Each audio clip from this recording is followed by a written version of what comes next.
How to do activism. And again, that title is just a sort of humorous, arrogant statement, and a more accurate uh, title would be some reflections or observations on possibilities in the use of the self in the activity of doing activism. I deeply admire the people who have the courage, the clarity, and the heart. The bravery and the heart. Courage means heart too, but the bravery, the willingness to risk their lives to do activism. I don't consider myself one of those people. Uh, I feel called to help them, though. I have a desire to offer my hands-on work, especially, and to invite those who are activists among us to experience the greater ease of movement that feels so good that it seems to change the inner world and clarify how large the inner world is in relationship to the outer world, and then further help the outer world change to match the vision that one has from one's inner world. The last part is a bit more theoretical, but it's my gut feeling that that is true. What I do know from my experience, I will tell this story. I went to an Alexander workshop retreat this past summer. It was expensive, and as I was going there, I thought about the huge carbon footprint of all of the people's flights into the city, the drive down there, the fact they had the air conditioning running so intensely in the buildings in order to prevent mold, not to cool the people, but just because if they didn't keep running it constantly, there would be mold. What a design flaw. This is such a waste of time. All of these people are white. What am I doing here? It's irresponsible of me to be here. All of those thoughts were going through my head. And, or let me see, I was thinking them. I'll take some responsibility. I was thinking all of those thoughts. And then I was in the first session of the workshop. And once again, the technique, the discovery,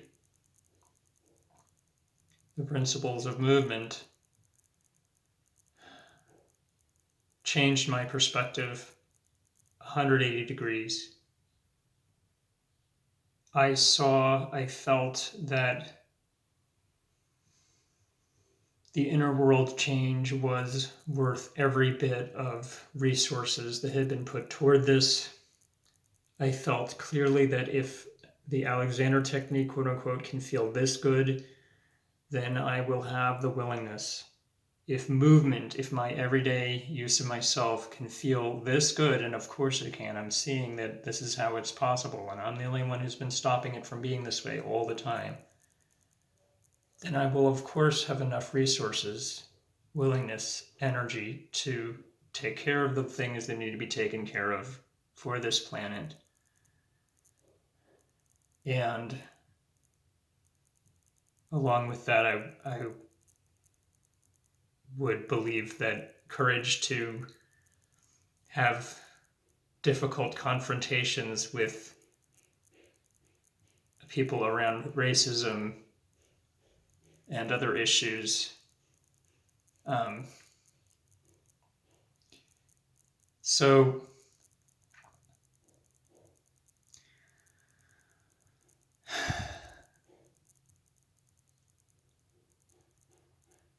I can't tell you what the balance is between your inner and outer world, but if I put my hands on, if I show up as a mirror, you can determine that for yourself through your own sensed experience.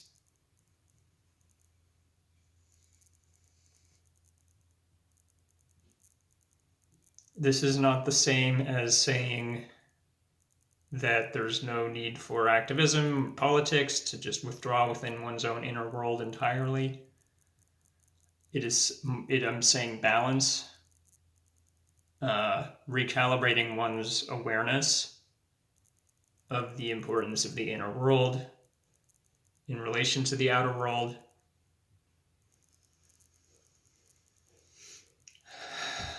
I did hear an activist talk about how she had burnt out trying to help people during Katrina and really hit a bottom and had to learn self-care, and now does her activism with self-care too. And it was so moving to me to hear that, to, in a way, to have the activist step down from her pedestal, her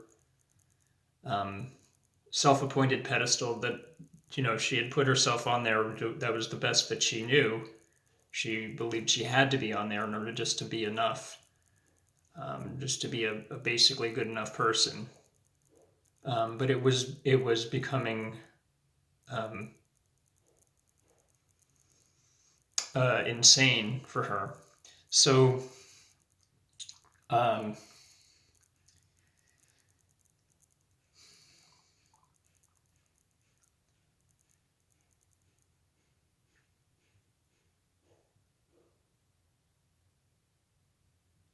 so I guess I want to make this a little more concrete. And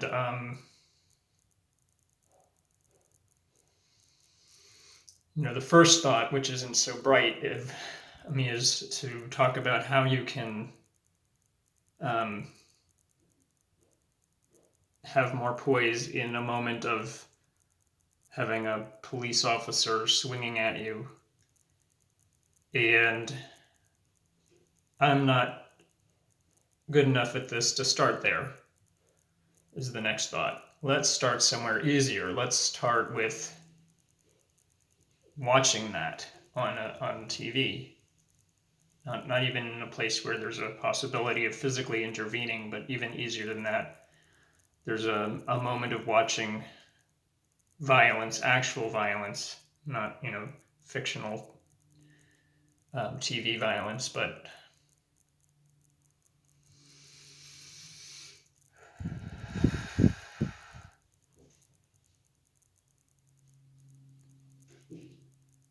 there's still a floor supporting my feet. There's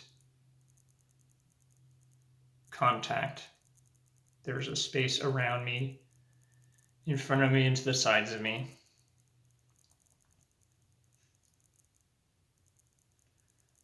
There's the sensation of emotion. I'm noticing I'm tensing my jaw just a little bit. And that's more than what is actually needed to do the activity that I'm actually doing, which is just talking to the camera here. I'm noticing that it is a bit tiring holding the phone up this way. Don't have the most well-equipped studio here.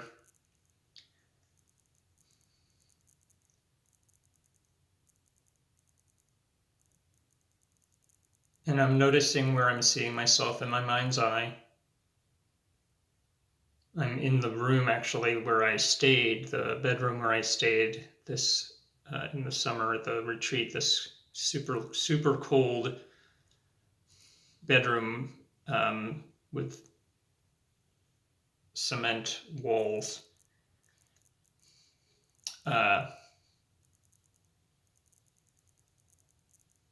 And why am I seeing that? There's an intuitive meaning of that, not in a literal way, but uh, let's say just sufficient to say I'm becoming aware of where am I seeing myself in my mind's eye.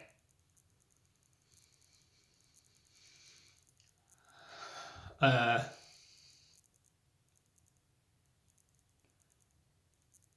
I also have awareness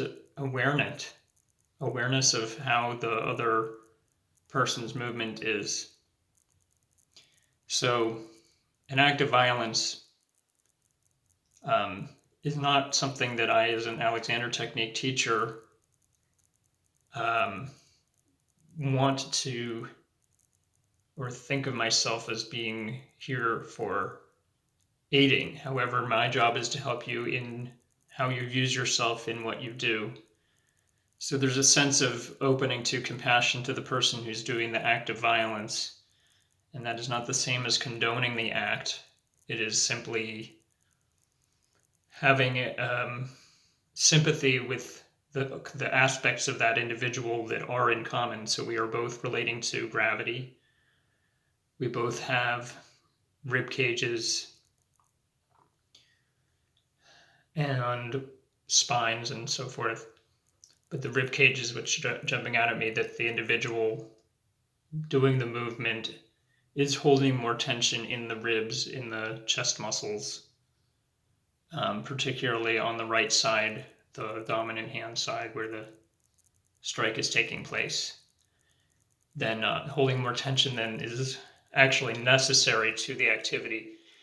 This is probably the person's fear.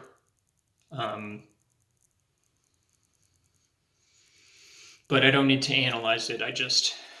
What I'm just observing is the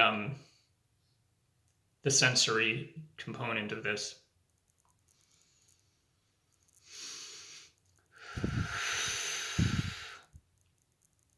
And again, I'm holding in my jaw. And I can allow my neck to be a hair freer and my head to rebalance itself on top of my spine. Once again, just a little bit more. Comes forward just a little, rotates forward. And I acknowledge Alexander was probably racist in some ways. We have had this conversation. And that can seem to taint the discovery. However, the discovery, and we can argue about whether or not he discovered it, but the principles of movement, the field of movement itself isn't racist, isn't prejudiced, isn't culturally biased. It is simply a field of study that can be inquired into by people from all different perspectives, cultures.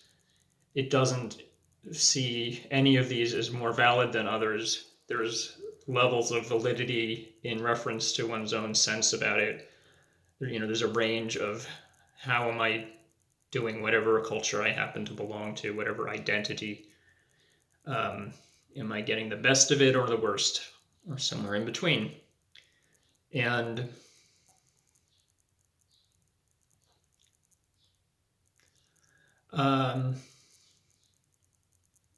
so in this exploration, something that was profound for me was that I'm actually taking in information about how the person is using himself who is doing an act of violence.